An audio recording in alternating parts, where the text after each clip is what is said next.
Hi everyone, this is Kavitha. Let me discuss about chemical bonding. Let me give an introduction for it. We know that atoms are the building blocks of matter. However, a group of atoms is found to exist together as one species. Such a group of atoms is called as molecule. Obviously, there should be a force to keep the constituent atoms together as the thread holds the flowers together in a garland. This attractive force which holds the atoms together is called a bond. I have given two pictures here. The freely left jasmines are tied. Like this, a bond occurs. That is, the freely bound atoms are held together as molecules.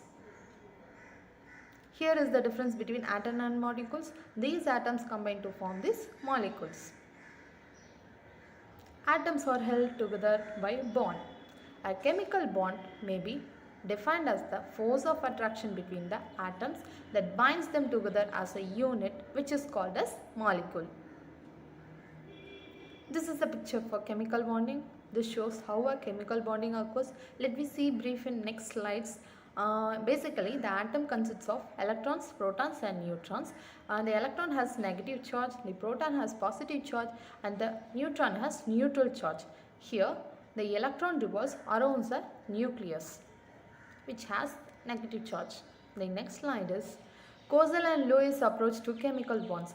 Atoms of various elements combine to form chemical compounds. This phenomenon raised many questions. Kozal and Lewis gave successful explanation based upon the concept of electronic configuration of noble gases. Atoms of noble gases have little or no tendency to combine with each other or with atoms of other elements. This means that these atoms must be having stable electronic configuration. Except helium, all other noble gases have 8 electrons in their valence shell. Even helium has its valence shell completely filled and hence no more electrons can be added. Thus, by having stable valence shell electronic configuration, the noble gas atoms neither have any tendency to gain nor to lose electrons and hence their valency is 0. Here is the electronic configuration of noble gases. Their symbols are given, atomic numbers are given and the number of valence electrons in the valence shell is also described here. That is, it is fulfilled.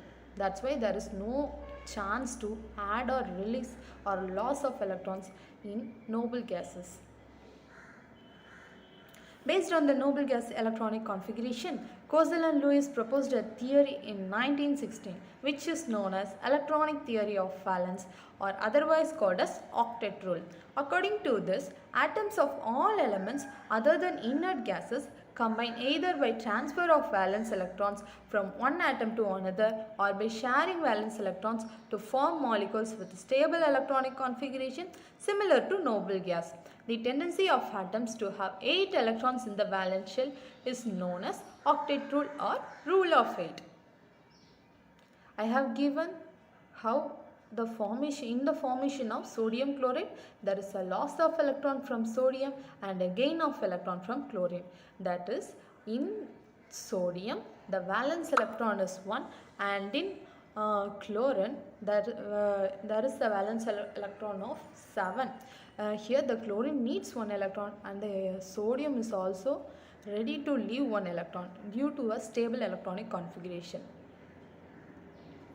Let me discuss about Lewis dot structure. When atoms combine to form compounds, their valence electrons involve in bonding. To depict the valence electrons in the atoms, Lewis dot structure is used. Lewis dot structure or electron dot symbol for an atom consists of symbol of the element surrounded by dots representing the electrons of the valence shell of the atom.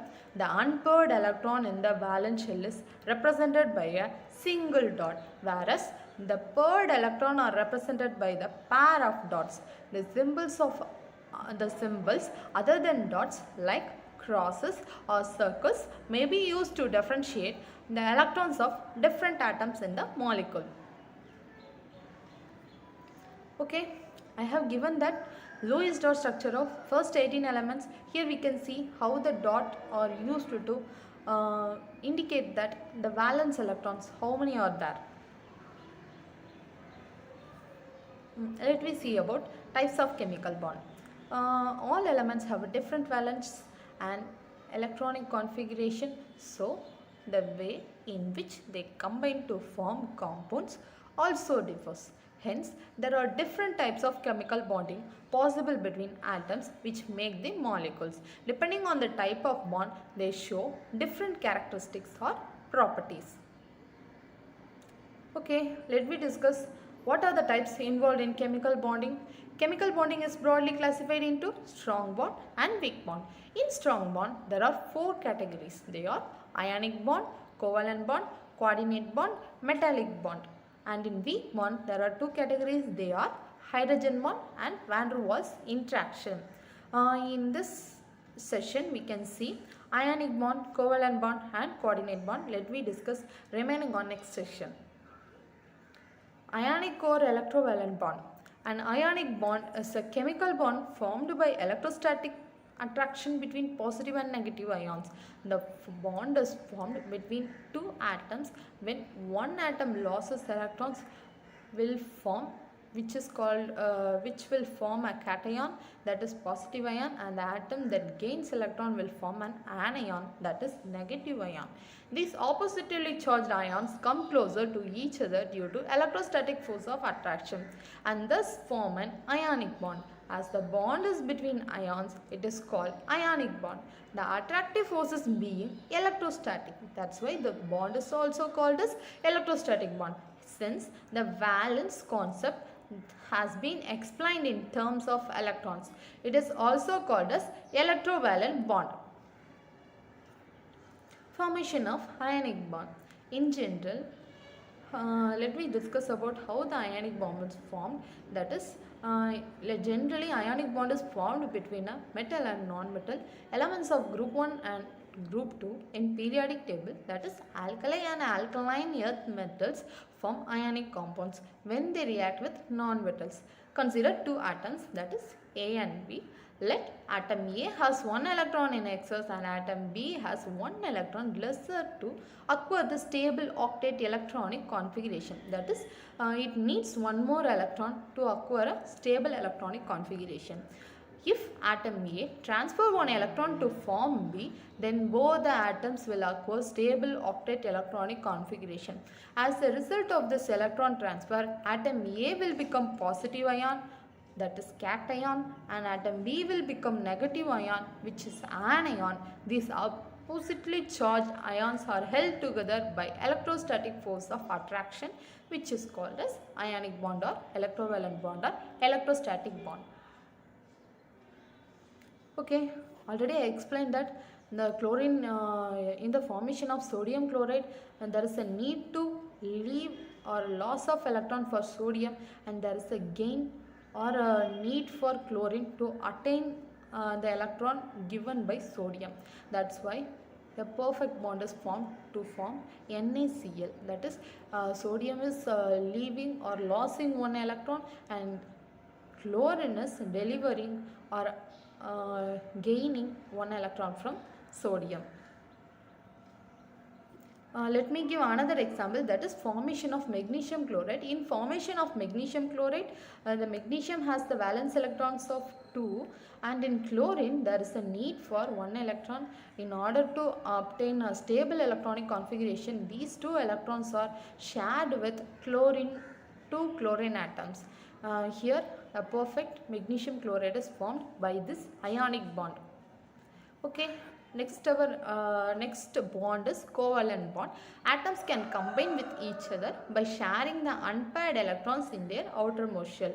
Each of the combining atoms contributes one electron to the electron pair, which is needed for the bond formation, and hence equal claim on the shared electron pair.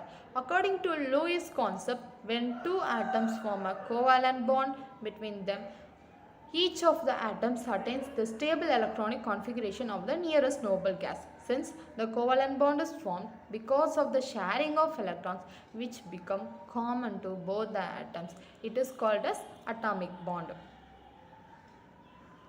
Okay, let me see how the covalent bond is formed. Consider two atoms A and B. Let atom A has 1 valence electron and atom B has 7 valence electrons. As these atoms approach nearer to each other, each atom contributes 1 electron and the resulting electron pair fills the outer shell of both the atoms. Thus, both the atoms acquire completely filled valence shell electronic configuration. This leads to stability. Therefore, the stability is acquired. Okay, we can see the example here in hydrogen atoms, how the atom is shared. Here the valence electron for a hydrogen atom, there is 1 valence electron. When it to a hydrogen atom, there is a shared pair of electrons. That's why it occurs a stable electronic configuration. The next example is in the formation of O2 molecule, there is a formation here. The valence electrons are shared, sharing 2 electrons, and in formation of methane, the carbon is sharing 4 electrons with 4 hydrogen atoms, and a stable electronic configuration is attained.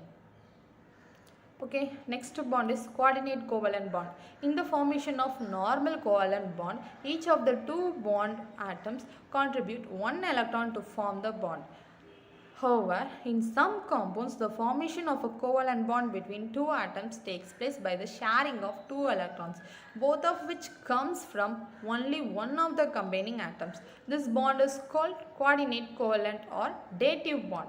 Mostly, the lone pair of electrons from an atom in a molecule may be involved in dating bonding. The atom which provides the electron pair is called donor atom, while the other atom which accepts the electron pair is called acceptor atom. Okay, how the coordinate covalent bond is formed? Let me consider 2 atoms A and B. Let atom A has an unshared lone pair of electrons and atom B is short of 2 electrons than the octet in its valence shell. Now atom A donates its lone pair while atom B accepts it. Thus, the lone pair of electrons originally belong to atom A are now shared by both the atoms, and bond formed by this mutual sharing is called coordinate covalent bond. Okay, example for coordinate covalent bond. Here we can see that how the bond is formed using coordinate covalent bond. NH4 plus and H3O plus. Okay, next we discuss about oxidation. We can see in our regular life how oxidation occurs. You can get a better idea while I am finishing this 3 concepts, that is oxidation, reduction and redox reaction. The chemical reaction which involves addition of oxygen or removal of hydrogen or loss of electrons is called as oxidation. For this I have given 3 things, that is addition of oxygen. For it, an example is 2 Mg plus O2 gives 2 MgO. Here an oxygen is added to magnesium. Then removal of hydrogen. For that example is CaH2. Here Ca plus H2. Here there is a removal of hydrogen and calcium is separated. And the next example is Fe2 plus. This is the example for loss of electrons. Here Fe3 plus plus electron minus, that is there is a loss of electron occurs. These are the examples for oxidation. Rusting of iron while flaming, the matchstick loses its oxygen. There is the removal of oxygen occurs there. In reduction, the chemical reaction which involves addition of hydrogen or removal of oxygen or gain of electrons is called reduction. For addition of hydrogen, the example is 2Na plus H2. Here 2NaH. Here a hydrogen is added to sodium. For removal of oxygen, the example is CuO plus H2. Cu plus H2O. There is a removal of oxygen. For gain of electrons, Fe3 plus plus electron minus gives Fe2 plus. There is a gain of electrons. Okay, let I end this session up to this. Thank you all for hearing.